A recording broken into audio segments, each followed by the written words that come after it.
Héroise accueille désormais la plus grande toiture photovoltaïque d'énergie citoyenne sur l'espace Colombier. Elle devrait permettre d'alimenter en électricité hors chauffage environ 90 foyers et éviter le rejet de 10 tonnes de CO2.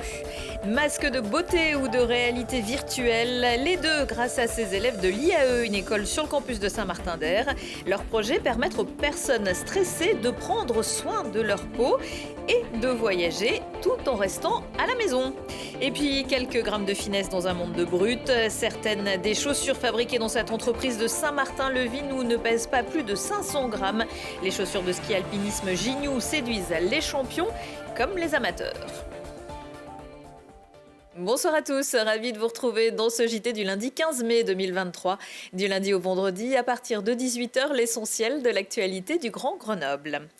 Une nouvelle pierre dans le jardin des énergies renouvelables. L'espace Colombier de Domaine passe devant la Belle Électrique de Grenoble en accueillant non seulement la première toiture d'énergie citoyenne à être équipée grâce aux obligations du plan local d'urbanisme intercommunal, le PLUI, pour les constructions neuves, mais aussi devient la plus grande, 910 mètres carrés de panneaux solaires, rien que ça.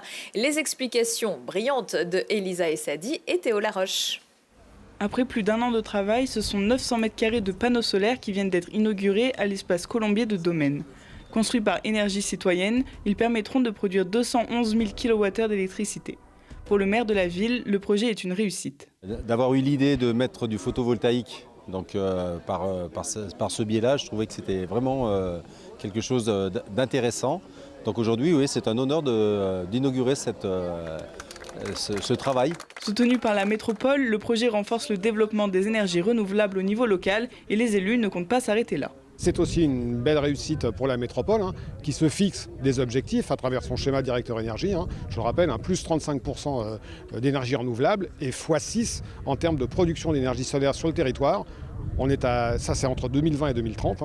On est à plus 2,5 déjà, à x2,5 en 2023. Particularité du projet, il est financé en partie par les citoyens qui s'associent à Énergie Citoyenne et récupèrent à la clé une part des bénéfices réalisés.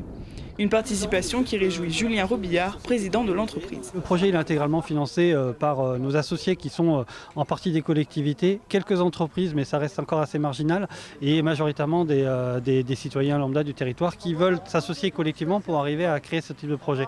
Faire ça tout seul ou en petit groupe, ça ne marche pas. On parle d'un investissement de plusieurs centaines de milliers d'euros. Donc on s'associe ensemble et on trouve les modalités pour arriver à le mettre en œuvre.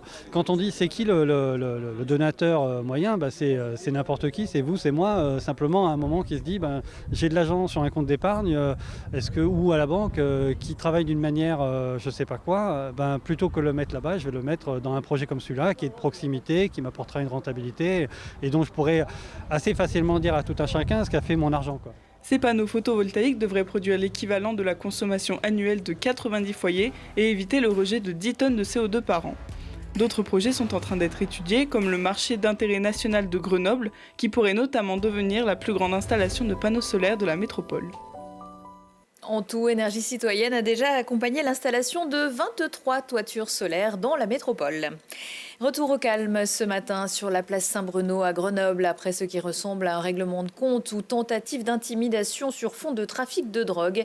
Dimanche vers 15h, les policiers de la sécurité civile ont bloqué le quartier après qu'une dizaine d'hommes aient projeté du gaz lacrymogène dans un bar avant de s'enfuir avec des trottinettes électriques volées aux clients. Des détonations ont été entendues, un homme a été arrêté avec un sabre et 2 doses de cocaïne. Un policier a été blessé lors de l'interpellation d'un homme à trottinette, lui-même touché et transporté à l'hôpital. Dans la soirée, 2 véhicules ont également été incendiés.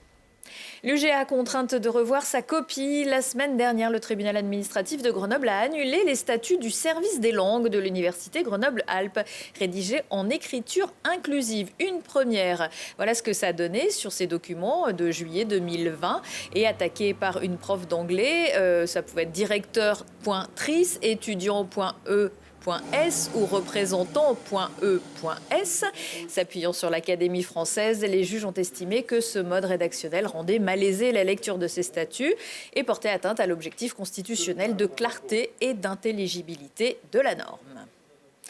Il faut se détendre. À l'université Grenoble-Alpes, on encourage aussi les idées qui permettent de rendre la vie moins stressante. On vient de le voir, c'est pas toujours simple. Des étudiants de l'IAE ont travaillé sur un projet alliant 2 activités qui rendent zen, le spa facial et les vacances. Lina Badreddine. Vous êtes fatigué? Vous vous sentez stressé? La même routine, jour après jour, vous n'êtes pas seul. En France, plus de la moitié des personnes se sentent stressées. Alors, la solution est presque toute trouvée pour ces étudiants de l'IAE de Grenoble, demi-finalistes du concours mondial d'innovation L'Oréal Brainstorm. Leur invention, un spa facial combiné à une expérience de voyage en réalité virtuelle. Peut-être avez-vous besoin d'un spa, peut-être avez-vous besoin d'un voyage, peut-être que vous avez juste besoin de Vispar. Vous, les Français, vous avez toujours fait de la manifestation, les grèves, etc. Du coup, on pense que vous avez vraiment besoin d'un spa pour se calmer, pour se détendre un peu. Dans ce basque, on a 3 différents systèmes. Le premier, c'est l'acupuncture chinoise, ça veut dire il doit faire le spa et ça peut aider à réduire la fatigue. Et deuxième, c'est le lifting, genre anti-vieillissement. Sur le front, il y a un petit trou et après, tu peux injecter le produit ici et ça va répartir dans les points acupuncture, il va sortir et ça peut aider à absorber les produits. La thématique de cette année pour le concours était la réalité virtuelle. Le masque Vispar fonctionne avec une application qui analyse la condition de la peau et propose des programmes d'utilisation. C'est aussi grâce à cette application que l'utilisateur peut choisir son lieu de voyage virtuel. Le point fort de notre projet, c'est qu'on a combiné un produit physique avec la digitalisation, la personnalisation de produits qui nous a ramené jusqu'au-là. D'après le rapport annuel Soins 2022 de L'Oréal, le marché du soin de la peau représente 41% du marché mondial de la beauté et le stress peut avoir des conséquences sur l'état de l'épiderme, comme l'excès de sébum qui peut entraîner la production d'acné. Et finalement, ces étudiants n'iront pas plus loin dans le concours L'Oréal. Ils n'ont pas été sélectionnés pour la finale, mais il reste encore une équipe française en lice.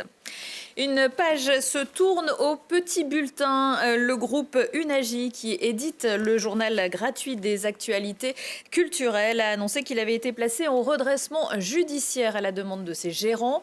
Covid, restrictions sanitaires, budget com en forte baisse, effet de la mutation numérique et hausse du prix de l'énergie et du papier ont contribué à créer cette situation. C'est donc une période de 6 mois d'observation qui s'ouvre. Le PB a été créé en 1993 à Grenoble avant de débarquer à Lyon 4 ans plus tard, puis à Saint-Étienne en 2012. Encore quelques jours pour profiter de la saison de ski alpinisme. Dans ce sport comme dans d'autres, il est important d'être à l'aise dans ses baskets.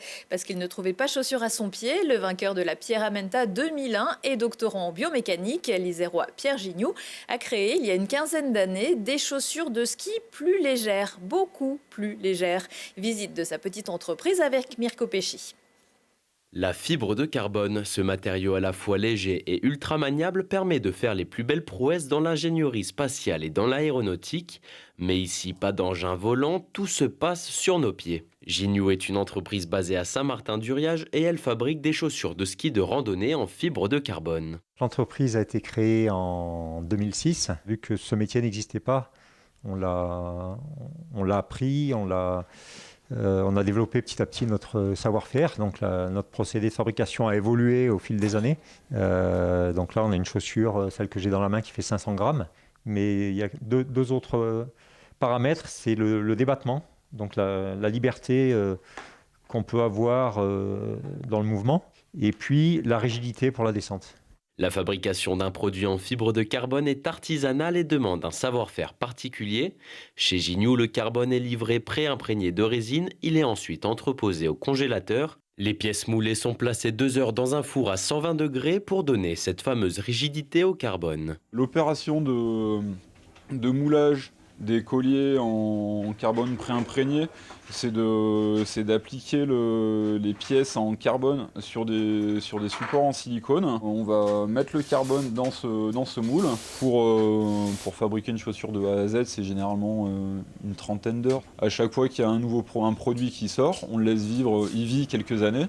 Et puis après, passé un certain temps, on va essayer de l'améliorer, de l'optimiser. Le produit a beaucoup évolué grâce au retour des clients et de la précaution mise au service après-vente. 10 salariés travaillent quotidiennement à la fabrication de ces chaussures. En service après-vente, on va réparer, entre guillemets, plus de 300 paires de chaussures par an. Pour nous, c'est vraiment important parce que voilà, c'est un budget, et puis c'est une chaussure qui est quand même de la qualité, c'est quand même du matériel haut de gamme. Donc ça, c'est les XP 444, donc c'est des chaussures qui sont sorties en 2010. Là, on a refait les pointes de semelle, par exemple, qui étaient usées. Et puis bah voilà, c'est reparti pour un tour. C'est des chaussures qui ont 13 ans.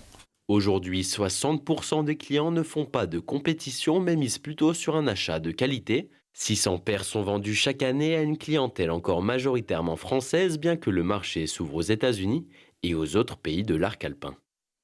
Toujours au sommet, mais en trail et pas en ski, la Sky Race des Mathésins a bien tenu ses promesses, même si les coureurs des cieux ont dû lutter contre une météo hivernale avant de percer les nuages sur le Tabor, à près de 2400 mètres d'altitude. Après avoir franchi les crêtes en tête, Frédéric Tranchant est passé le premier sur la ligne d'arrivée après 2h25 de course en direct sur notre antenne. La première femme est la championne de France de trail, Clémentine Geoffrey. Elles aussi sont tout là-haut sur leur nuage. Les basketteuses du PVBC grimpent en Ligue 2 féminine après avoir réalisé un 3/3 en play-off. Les Voronaises retrouveront la Tronche-Mélan en 2e division nationale. Et puis il ne montera pas le GF 38, même si la messe n'est pas encore dite. En revanche, Metz a battu Grenoble 1-0. Le GF 38 reste à la 7e place. Quelques idées de sortie avec mardi soir à la MC2, l'une des grandes formations européennes, l'orchestre Les Siècles, dirigé par François-Xavier Roth. Pour leur 20e anniversaire, Les Siècles interpréteront un programme symphonique où le folklore russe se mêle aux couleurs de l'Orient à travers 2 monuments d'histoire de la musique, Sherazade de Rimsky-Korsakov et Petrouchka de Stravinsky, élève du premier. On connaît ses diamants sur canapé, découvrez Dalida sur le divan mardi soir à l'Espace Aragon de Villars-Bonneau, interprété et composé par Lionel Damei et Alain Klinger et adapté du livre du psychanalyste Joseph Agostini. Tour à tour, chanteuse réaliste, reine du disco, interprète de Gigi Lamoroso et d'Avec le temps, femme de lumière hantée par la finitude. Dalida a laissé une empreinte indélébile en France et à l'étranger. Un spectacle à vivre, toutes générations confondues.